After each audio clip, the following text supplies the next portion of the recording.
This week we continue in the book of Leviticus, and we learn more of the details surrounding the sacrifices that were offered by the Israelites in ancient times. We learn that the first things the priests did each morning was that they were supposed to put on special garments and carefully remove the ashes from the previous day's sacrifices. They would then change those garments, and they would take the ashes to a specially dedicated place outside of camp. Why, some of our rabbis wondered, were the ashes treated with such respect and reverence? One answer is that it was a symbol that what was holy yesterday remains holy and special today. When something is holy, it is always holy. Therefore, what the priests did each morning wasn't a routine, it was a ritual. For we are taught what elevates something from routine to ritual is when it is infused with holiness. As we conclude week 2 of this stay-at-home order, we know that so many of our routines have been stripped from us.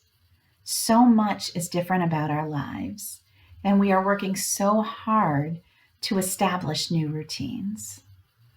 But as this Shabbat approaches, I challenge us also not just to establish routines, but to establish rituals as well. Special new customs that are infused with holiness. To take advantage of this time we have to spend with family, whether it is the family we are lucky enough to have in our homes, or the ones we're reconnecting with in new virtual ways. I read online the other day that the rabbi I used to work with in Virginia sits down with her husband each day at lunch and they play a game of Scrabble. They're keeping a running tally of who's winning, but I don't really think it's about that. It's about the time they are spending each day connecting with each other. Jewish tradition says you're supposed to begin each day and end each day with the Shema.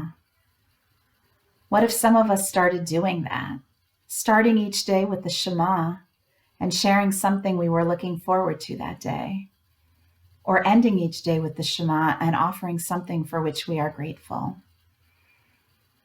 What if those of us who don't do it already began to say the motzi before each meal, offering gratitude for the fact that we have enough to eat, that we have a roof over our head while there's this shelter-in-place order?